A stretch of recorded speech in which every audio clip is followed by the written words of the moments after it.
Hello, this is Todd Luck, and kind of the weird thing about life is sometimes an ending can also be a beginning. And so this is a review of the very last time Edgar Rice Burroughs ever wrote Tarzan of the Apes, a fragment that he never completed that was written in 1947 that was completed by Joe R. Lansdale and published by Dark Horse Comics as the very first thing they ever did of Tarzan. This is a review of Tarzan, The Lost Adventure. So to celebrate Tarzan's return to regular comics for the first time in 22 years with this new Lord of the Jungle series that's out right now, I wanted to take a look at the last run of comics we got, which is from Dark Horse. And so I'm going to do a series of videos reviewing the different comics and the different storylines that they put out. But the first thing they put out of Tarzan in January of 1995 wasn't even a comic book. This is a novel that was serialized in 4 parts. But I think this is a really, really great time to be taking a look at Tarzan, The Lost Adventure. This is considered an Edgar Rice Burroughs novel, so it will be reprinted in a couple years in the Edgar Rice Burroughs Authorized Library with a brand new painted cover by Joe Jusko and extras in the back. But it's also the furthest Burroughs ever got in Tarzan's life. And so the new novels that are coming up, starting with Korak at the Earth's Core, will probably take place after this and will probably follow up on the ending of this novel. And so what I'm going to do is, this is for the most part going to be non-spoiler, but I will talk about the ending because you just about have to. It's one of the most significant scenes that's ever taken place in the series. So I will give you a spoiler alert at the end of the video when I'm ready to talk about that ending. But first, let's talk about this format. So this is pulp format, and so this is roughly the same size as the books that Edgar Rice Burroughs Inc. has been putting out. Same height and width, but it is thinner, right? It is 64 pages for each of the 4 parts. And so it's got a cover, it's got a back cover with text about what's inside, as well as some line art from the interior. When you open it up, you're going to get a table of contents with my favorite illustration by Thomas Yeats ever of Tarzan and Nekima. And each chapter has illustrations throughout. It's going to have these really cool chapter illustrations opening each chapter, which is really nice, and it's printed in 2 columns. The covers are by Arthur Sudam, and they are great. This first one really captures kind of this mysterious Tarzan that they're introducing to the characters in the novel that have never met him, and also introducing to new readers and reintroducing to old readers. Tarzan's a little small on the second cover, but I think it's a really nice looking image, you know, kind of capturing the jungle around it with Tarzan on a rather large ape. The third issue is my favorite cover. There's nothing like this in the actual story, but it's just really nice to look at. I love the colors. I love the fact that we can get a good look at Tarzan, and it's cool. And then here's the last cover where he's breaking into the lost city here and fighting the bad guys at the end. It's good, but I do wish they'd gone with a different shade of green. This shade of green just, I don't know, it's a little too dark for me. Doesn't do the image any favors. The story illustrations are wonderful. The first issue, again, is done by Thomas Yeats, and I love the way it plays with the format. You know, this one is surrounding the text. Most of the issues end with a double-page spread, and while this looks great, Thomas Yeats, again, does a fantastic job with Tarzan. Just keep in mind that not everything in the illustrations is going to be spot on to what you're reading. I think this is probably more based on Burroughs' fragment than the finished product. Issue 2 is illustrated by Charles Vess, who also does a fantastic job. His art style just fits very, very well in with a Tarzan story. The third issue is illustrated by Gary Gianni, and I particularly like this illustration because here Tarzan looks like Elmo Lincoln, who was the first on-screen Tarzan in the silent movie Tarzan of the Apes. And the final issue is illustrated by none other than the great Mike Kaluta. So the 64-page page count is not just the novel, It's also counting a lot of extras that are in the back. And one of those is going to be the John Carter comic strip by John Coleman Burroughs, who was Edgar Rice Burroughs' son. And so this is from the 1940s. Now it is in a different format. These were Sunday strips that were in color, and they were printed, like a Sunday strip. So they're reprinted here in black and white and reformatted to a vertical page, but they're reformatted exquisitely, and there's really not much of a difference that I could tell when I spot checked them against the originals. The comic strip starts out as an adaptation of the novel, and by the time he rescues Dija Torres, it does something different than the novels, but it still feels like something that could have happened in Edgar Rice Burroughs' original story. But after that, all bets are off. It becomes a completely different story set on a Mars that's almost unrecognizable with its own inhabitants, including the chicken men of Mars. So it's definitely very different, but I found it entertaining, and it just has this really dreamlike feel to it where you just never know what's going to happen. There's just a lot of fantastic things in here that may not be in the novels, but they're still a lot of fun. It does reprint all 72 of the strips, and while I did enjoy it, it's not necessarily going to tell you what John Carter is really like or what the novels are really like. If you'd like a closer adaptation that'll more orient you to John Carter, pick up the original Warlord of Mars series from Dynamite. Just ignore the filler issues. Or you could go on EdgarRiceBurroughs.com and subscribe to the comic strip service on there, where Roy Thomas has done an excellent adaptation of the first novel, and right now he's adapting the second novel, Gods of Mars. And you may wonder why they would put John Carter of Mars in the back of a Tarzan novel, and it may have been to help plug Tarzan John Carter Warlords of Mars, which was one of the early miniseries that they were working on. John Carter was also part of the Tarzan push of the time, and so he appeared in the action figures and in the trading cards.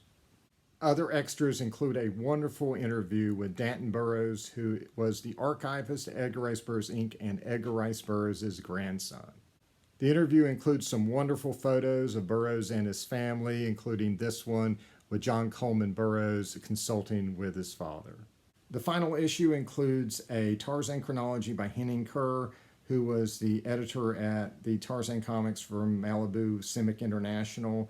And so his essay here goes through all of the novels and tries to deal with the time discrepancies between different novels, including the appearance of Korak in Tarzan the Terrible. And the way he does it is he pushes the dates back. He says that Burroughs basically faked the dates in order to throw off the public to Tarzan's identity. And so instead of Tarzan being born in 1888, he's born in 1817. Now, they're not going to do this in the novels. They've already stated that Tarzan was born in 1888. That's canon.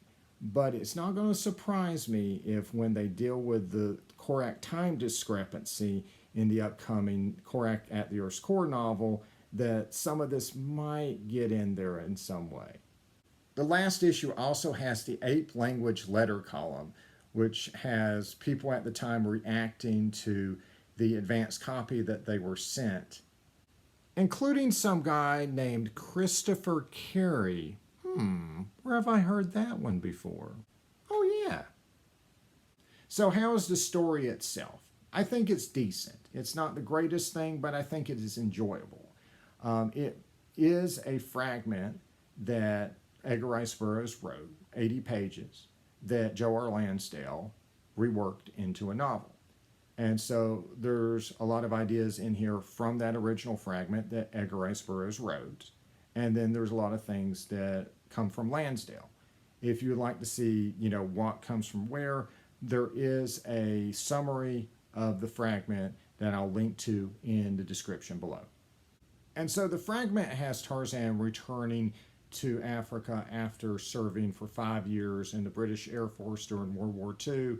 And so he finds this archaeologist and his daughter that are looking for the lost city of Ur, and they have run into trouble because they've met some very bad people who have distorted the Foreign Legion. And so it's up to Tarzan to save them and help them survive out there. And so Burroughs actually never got to the Lost City. You know, the fragment ended before then. And so the rest was kind of left up to our imagination up until Lansdale completed it. And so it is a very kind of basic Tarzan story that goes through a lot of really typical tropes that you'll see in a lot of Burroughs' stories. But it sort of works in this instance because, as I've shown you, this is really a celebration of everything Edgar Rice Burroughs. And this story really is a celebration of those tropes, of those things you would see Tarzan do over and over again in the novels. This is his one last chance, his one last adventure to go and do those things. Unfortunately, it's also lacking the human element that Burroughs typically put in his works, at least the ones that I've read. It's lacking in that kind of secondary character-driven tension that would really make me engaged and make me want to read the book just to see how it turns out. You know, will the guy get the girl? Will Korak and Miriam find where they belong? Stuff like that. It's just not here. And so that kind of turns it from what could have been a great story into just one that's good. But Lansdale compensates for this by basically just writing everything that's there very well. The characters may not have that much depth, and may not be that original, but he makes them likable, and you will be rooting for every single one of the good guys in here. And he uses details in the novel to celebrate things that we sometimes take for granted. There's a glorious description of Tarzan swinging through the trees early on. There are parts where he tells us what Jodhpur is thinking, you know, which is typically like, I'd like to eat that ape that Tarzan is fighting, you know, which is really cool. There's a really beefed up role for both Jodhpur the golden lion and the Kima the monkey, which is really fun in here. And there's also just odd little details that he puts in there, like how hard the calluses are on the bottom of Tarzan's feet, how bad humans smell to Tarzan's enhanced senses, things like that. And there's a lot of detail in there about surviving in the jungle, a lot of big emphasis on survival. You know, what would you eat? You know, how long would the meat last? How do you avoid the sunburn? All that stuff. And Lansdale brings his own unique sensibilities to the story. There's a lot of emphasis on things that are horrible and lurid, a lot of emphasis on fear and terror. And, you know, it's stuff like, you know, talking about a decomposing severed head or Tarzan drinking the blood of an animal, stuff like that. And so, yes, this is a very violent novel. I talk about in my reviews of the more modern novels that have been coming out in the recent years that it feels like they have Tarzan doing Mortal Kombat finishing moves. And he does that quite a bit. Tarzan definitely racks up his fatalities. So this doesn't necessarily read like Edgar Rice Burroughs, but it doesn't need to, right? Someone else finished it, and it should read like that. You're never going to emulate what Edgar Rice Burroughs could do, right? He was a uniquely talented person writing at a unique point in history. However, one thing that it does capture that Burroughs did in his stories was how accessible this story feels for both new readers and old alike. This is a Tarzan story that feels like it could have been your first Tarzan story. It could be your only Tarzan story. You're going to know everything you need to know about the character by the end and get a complete beginning, middle, and end to the story. And that is a lost art form at this point. It is so refreshing to read that, because that was one of the things I really enjoy about Edgar Rice Burroughs' novels, is that you don't have to have read all of them. You can come in on the 11th Tarzan novel and have as much of a good time as if you'd read them all. There are no prerequisites to this story. It does not continue from anything. It does not continue into anything. It's not tied into anything. It does not have heavy references that a new reader would have to Google. This is designed for anybody and everybody to read, and that is the way Edgar Rice Burroughs wrote. And it feels like such a lost art. It feels like every single novel, every single comic, every single movie, every single TV series is for the hardcore fans that have followed it from the beginning, right? You have to watch 20 movies to understand the one that's coming out right now. You have to have watched every single episode of a TV series to understand what's airing right now. You have to have read every single comic and every single tie-in to understand any comic book that's coming out right now. And that's not the way Edgar Rice Burroughs wrote. He did not write for a small clique of hardcore fans who'd read every single thing he'd ever done. He wrote for everybody. And I really love the fact that that is what this novel feels like. But the one exception to that would probably be the ending. And so let's go ahead and talk about that ending. And so I'm just going to say that if you are a Tarzan fan, right, or an Edgar Rice Burroughs fan, I recommend picking this up in its original format. It is a celebration of everything Edgar Rice Burroughs. And pick it up, enjoy it for what it is, and you can make the decision for yourself how much you like Joe R. Lansdale's completion of Edgar Rice Burroughs' last Tarzan story. So Tarzan does make it to the lost city of Ur, and it's basically just a bunch of evil people there doing evil stuff. But probably the most memorable part of it is when he fights their god in the arena, which is this giant praying mantis-like creature called Ibopa. And Tarzan believes that Ibopa probably comes from Pellucidar, the world at the Earth's core. Now, earlier in the story, Tarzan was thinking to himself, because of modernization and the fact that most of the jungle had been explored at this point, that he wanted to go live in Pellucidar at the Earth's core. And so to new readers, that may sound a little weird. Why would Tarzan want to live at the center of the Earth? But in the novels, the Earth is hollow. And so lining that inside of the Earth is this prehistoric jungle world called Pellucidar. It's always daytime there because it's lit by this eternal noonday sun that exists at the center of the Earth. And so Tarzan would like to move to Pellucidar, at least according to this novel. But he's unsure if Jane would join him. Jane doesn't even appear in this novel. And sure enough, at the end, he ends up in a tunnel that is sealed behind him that he believes that the monster Ibopa came from. And so, unable to return to the surface, Tarzan walks to Pellucidar. And so that is a very long walk, right? That is a 500-mile journey from the surface to the Earth's core.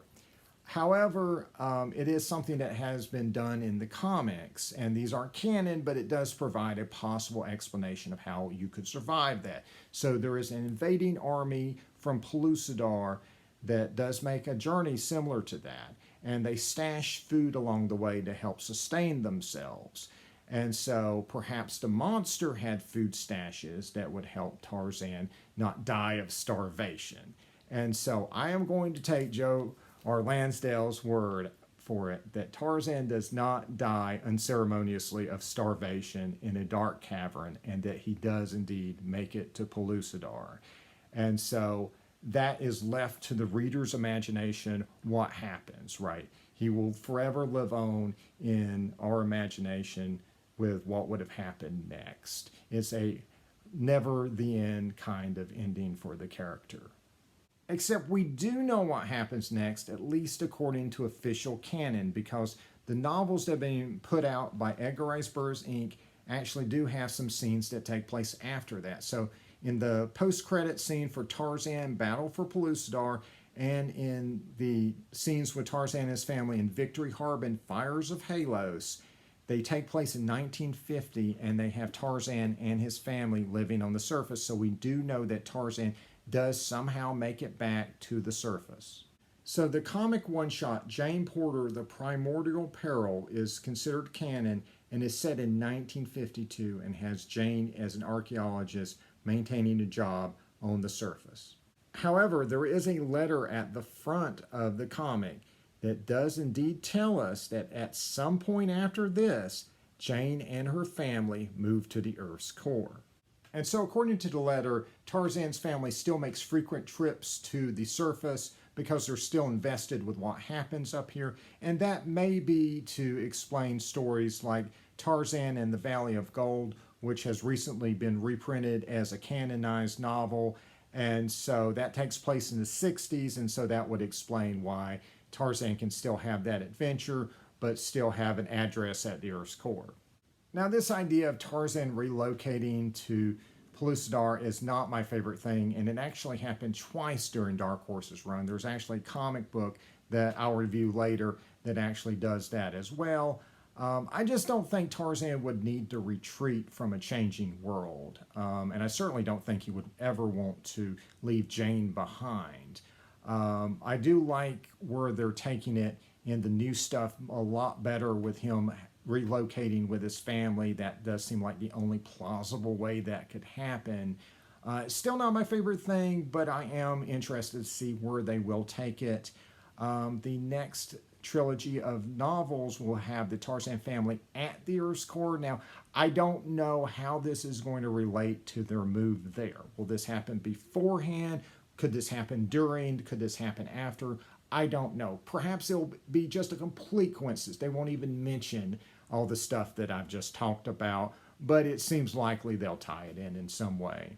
And so that's my thoughts on Tarzan, The Lost Adventure. I do recommend picking up the original format because it's cheap to buy on eBay, and it's a great celebration of Edgar Rice Burroughs, and was just a part of a really special time when there was this big push to go back to the roots of Tarzan and market him to modern audiences in cards and toys and TV and comics. And we'll be taking a look at those comics in the coming months. As I have time, I will do reviews on each one of the stories that Dark Horse put out. So like and subscribe for more videos. And until next time, see ya.